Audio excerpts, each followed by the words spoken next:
வாழ்க வளமுடன். இந்த வீடியோவில் என்ன பார்க்க போகிறோம்னா, ஒரு ப்ளவுஸ் வந்து நம்ம வந்து எப்படி வந்து ஸ்டிச் பண்ணுறதுங்கிறது தான் பார்க்க போகிறோம். லைனிங் ப்ளவுஸு கட் பண்ண லைனிங் கிளாத்தை இப்போ நம்ம மெயின் கிளாத் மேலே வச்சு கட் பண்ணி எடுத்துக்கலாம். இது ஒரு 1/2 இன்ச் அளவுக்கு நீங்கள் கேப் விட்டு கட் பண்ணால் போதும். இல்லை கிட்ட அக்யூரேட்டாகவும் கட் பண்ணலாம், இது ஒன்றும் பிரச்சனையே இல்லை. பட்டிக்கு வேணுங்கிறது பட்டிக்கும் கட் பண்ணி எடுத்துக்கலாம். இப்போ வந்து என்ன பண்ணணும்னா, ஒவ்வொன்றையும் வந்து அது மேலே வச்சு நம்ம வந்து தைக்கணும், அதை ஜாயின் பண்ணணும். Lining cloth main cloth join பண்ணணும். அதுக்கு முன்னாடி இந்த இதில் வந்து ஸ்லீவில் வந்து நம்ம லென்த்து கம்மியாக இருக்குது, அகலம் அதனுடைய இது கம்மியாக இருக்கனால அதுக்கு வந்து எக்ஸ்டெண்ட் பண்ணிக்கலாம். இதனுடைய மே பீஸும் அதனுடைய மே பீஸ், அதாவது அட்டாச் பண்ணக்கூடிய எக்ஸ்ட்ரா பீஸ் இருக்குது பார்த்தீங்களா, அதனுடைய மே பீஸ் ஒன்று மேலே ஒன்று வச்சுட்டு ஒன்றுக்கு ஒன்று பார்க்குற மாதிரி அந்த மே பக்கம் பார்க்குற மாதிரி வச்சு அடித்து திருப்பிக்கிங்க. அதே மாதிரி 2 சைடு இது பண்ணிக்கலாம். எப்பவுமே ஜாயிண்ட் வந்து நீங்கள் நம்ம மெயின் கிளாத்தில் ஜாயின் கொடுக்குன்னா கண்டிப்பாக வந்து 2 பக்கம் ஜாயின் கொடுத்துக்குங்க, அப்போ தான் அது அடியில் போகும், உங்களுக்கு ஜாயிண்ட் வந்து தெரியாது. லைனிங் கிளாத்தில் நீங்கள் ஒரு பக்கம் ஜாயின் கொடுத்தாவே போதும், அது உள்ளே போயிடக்கூடிய துணி தான்.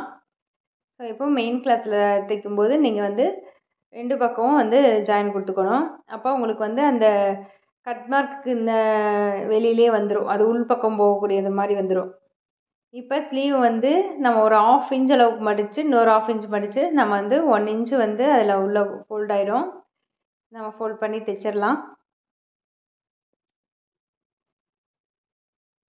அதில் 2 லைன் போட்டுடலாம், ஓரத்தில் ஒரு லைன் போட்டுடலாம். இது என்ன ஆயிடுச்சுன்னா லூப் ஸ்டிச் வந்துருச்சு. ஸோ அதனால் நான் எகெயின் பிரிச்சுட்டு அதை மறுபடியும் வந்து நான் அந்த ஸ்லீவ் வந்து நான் இதில் அடிக்கிறேன்.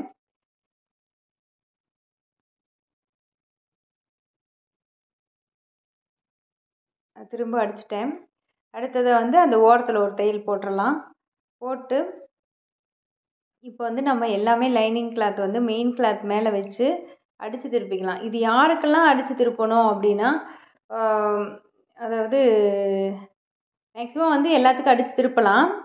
கொஞ்சம் ஒர்க் அதிகமாக பண்ணுறாங்க அப்படின்னா உள்ளே ஒரு கிளாத் எக்ஸ்ட்ரா கிளாத் கொடுக்கணும். மேக்ஸிமம் வந்து அந்த மெயின் கிளாத்துக்கு வந்து மேட்ச் பண்ணுற மாதிரியே கிளாத் கொடுத்துக்குங்க, வெளியில் தெரியாத மாதிரி எக்ஸ்ட்ரா ஒரு கிளாத் கொடுத்து அந்த இடத்துல 3 கிளாத் வர்ற மாதிரி நம்ம அடித்து திருப்பலாம். அது யாருக்கெல்லாம்னா ரொம்ப ஹார்ட் ஒர்க் பண்ணுறவங்களுக்குலாம் அந்த மாதிரி பண்ணணும்.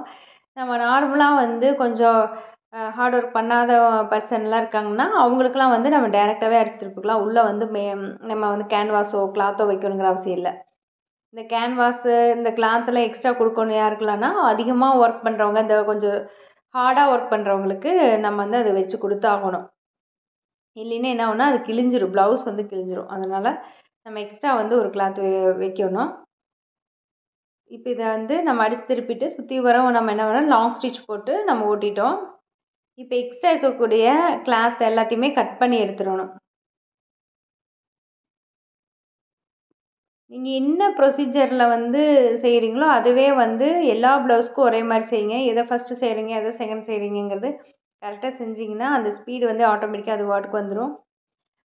அடுத்து நம்ம என்ன பண்ணுறோம்னா இது வந்து டக் பிடிக்கிறோம். இந்த டக் பிடிக்கிறது பார்த்துக்கிட்டிங்கன்னா ஓரளவுக்கு வந்து பாடி லூஸ் அதிகமாக இருக்குது, 40க்கு மேலே இருக்குன்னா அது வந்து நம்ம 1.5 இன்ச் 1.25 to 1.5 வரைக்குமே வந்து மடிக்கலாம். அதாவது 2.5லேருந்து நமக்கு 3 இன்ச் வரைக்கும் அதில் இன்டேக் வரும். ஓகேங்களா? இதே லீனாக இருக்காங்கன்னா 1 இன்ச்சு போதும், அதுக்கு மேலே எடுக்க வேண்டாம். இப்போ 3 பக்கம் நம்ம வந்து டக் பிடிச்சிட்டோம். அந்த ஒரு ஃபஸ்ட்டு கீழே டக் பிடிக்கிறதுக்கு மட்டும்தான் நான் அளவு சொன்னேன். மற்றதுக்கெலாம் 1/4 இன்ச்சு பிடிச்சா போதும். அடுத்து இப்போ வந்து பேக் கிளாத்தை வந்து லைனிங் கிளாத் மேலே நம்ம வந்து அது கரெக்டாக இந்த இடத்துல வந்து இது பண்ணணும், அகலமாக வச்சிடக்கூடாது. ஓகேங்களா? அது கணக்காக உட்காந்ததுக்கப்புறம் தான் நீங்கள் தைக்க ஆரம்பிக்கணும். தைச்சிட்டு நம்ம வந்து கிட்ட கொஞ்சம் ஒட்டி கட் பண்ணிவிட்டு தென் அதில் கட் மார்க் போட்டுக்கிட்டிங்கன்னா அந்த ஃபினிஷிங் வந்து எப்படி கட் பண்ணியிருக்கீங்களோ அதே ஷேப்பில் வந்து உங்களுக்கு வந்து ஃபினிஷிங் கிடைக்கும். அதனால தான் சின்ன சின்ன வந்து அந்த கட் பண்ணிக்கிறது. அதை அடிச்சுட்டு ஒரு நம்ம படிமான தையல் போட்டுட்டு திருப்பினோம் அப்படின்னா நம்ம இந்த நீவி கொடுக்குற வேலை இருக்காது. இல்லைன்னா அதை வந்து நம்ம கையில் நீவி கொடுத்து மடக்கி திருப்பணும். அந்த வேலை வந்து நம்ம படிமான தையல் போட்டோம்னா இருக்காது, டக்குன்னு அதுவாக வந்து திரும்பி கொடுக்கும், நமக்கு மடிப்பு வந்து அழகாக வரும். இப்போ சுற்றி வர வந்து நம்ம லாங் ஸ்டிச் போட்டு ஸ்டிச் பண்ணிடலாம். இப்போ எக்ஸஸாக இருக்கக்கூடிய கிளாத் எல்லாத்தையுமே கட் பண்ணி எடுத்துடணும். இந்த மாதிரி கிளாத் தைக்கிறதெல்லாம் ஈஸியாக தான் இருக்கும். இது காட்டன் கிளாத்து இதெல்லாம் ஈஸியாக இருக்கும். சில வழுவழுன்னு ஒரு சீலை கொண்டு வந்து தருவாங்க பார்த்தீங்களா, அந்த லைனிங் அதில் வச்சு தைக்கிறது தான் வந்து நகர்ந்து நகர்ந்து போகும். அந்த மாதிரி டைமில் நீங்கள் வந்து பின் பண்ணிக்கோங்க. ஊசியில் வந்து பின் பண்ணிக்கிட்டு அதுக்கப்புறம் தைச்சிங்கன்னா கொஞ்சம் ஸ்பீடாக நம்ம தைக்கலாம். இப்போ வந்து பட்டியோட அளவு வந்து நம்ம வந்து கரெக்டான அளவு மெஷர்மெண்ட் எடுக்கிறதுக்காக ஃப்ரண்ட் பீஸும் பேக் பீஸும் தைச்சதுக்கப்புறம் அதில் வந்து ஒரு பட்டி பீஸை வச்சு நம்ம வந்து மார்க் பண்ணிக்கலாம் எவ்வளோ தேவைப்படுதுன்னு. ஸோ அதுக்கு தகுந்த மாதிரி நம்ம மார்க் பண்ணி கட் பண்ணி எடுத்துக்கலாம்.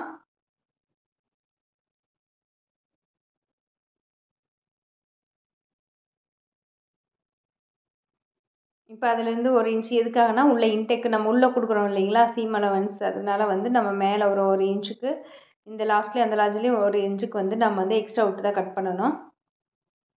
கட் பண்ணியாச்சு.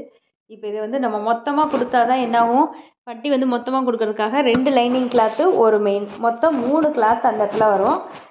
ஸோ நம்ம மொத்தம் வந்து 6 கிளாத் எடுக்கிற மாதிரி இருக்கும். இந்த பட்டிக்கு 6 பீஸ் வந்து எடுக்கிற மாதிரி இருக்கும். 4 லைனிங் கிளாத்தும் 2 மெயின் கிளாத் எடுக்கிற மாதிரி இருக்கும்.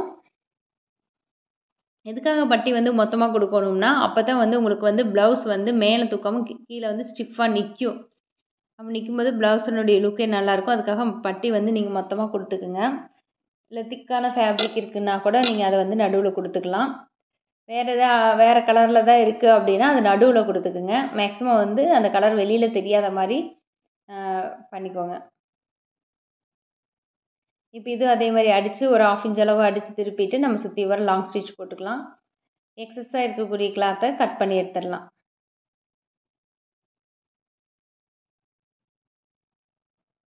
இப்போ இதில் இன்னொரு ஸ்டிச்சு வந்து நம்ம போடணும் ஒரு 1/2 இன்ச் தள்ளி. ஏன்னா அந்த இடத்துல ஒரு கொக்கி வைக்கல நல்லாவே இழுத்து பிடிக்கும் நம்மளுக்கு ப்ளவுஸு. அதனால் அங்கே ஒரு ஸ்டிச் போட்டுக்குங்க. இல்லை 1 இன்ச் தள்ளியும் போடலாம். சில பேர் 1 இன்ச் தள்ளியும் போடுவாங்க.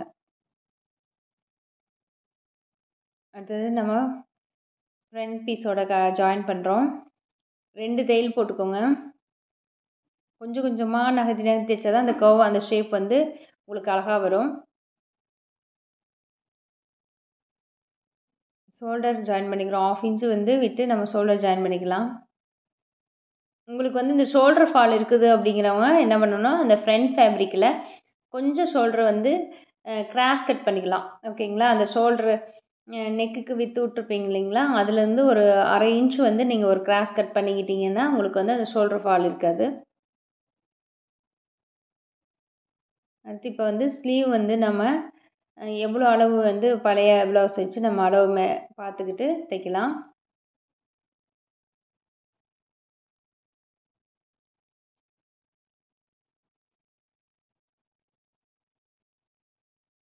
இப்போ மேலேருந்து கீழே வரைக்கும் ஒரே தையல் போட்டுருங்க. அதே மாதிரி 2 பக்கம் அடிச்சிருங்க. ஓகேங்களா, 2 பக்கம் அடிச்சிருங்க. ஒரு 1.5 இன்ச் அளவுக்கு நம்ம முன்னாடி நம்ம என்ன மார்க் பண்ணியிருந்தோமோ அந்த அளவில் வந்து நீங்கள் தையல் போட்டுருங்க. 2 சைடாக அடிச்சுட்டு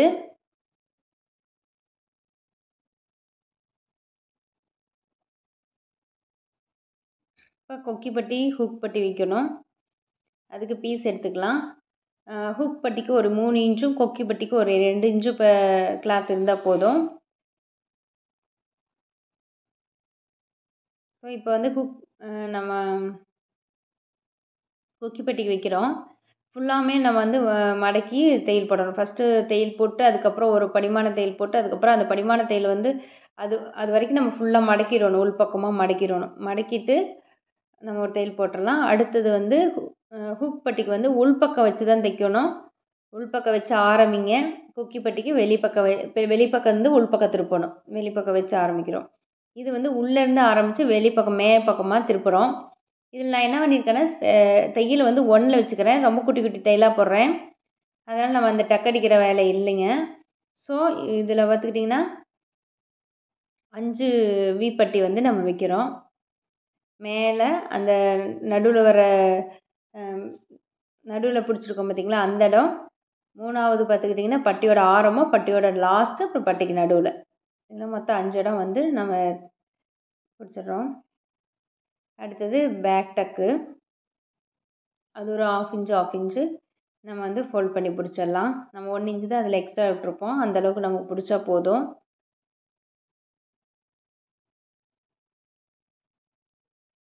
அதுவும் வந்து பார்த்துக்கிட்டிங்கன்னா அந்த பேக் டக்கும் கொஞ்சம் லீனாக இருக்கவங்களுக்கு கம்மியாகவே பிடிக்கலாம், கொஞ்சம் பாடி இருக்கவங்களுக்கு கொஞ்சம் எச்சாவே பிடிக்கலாம்.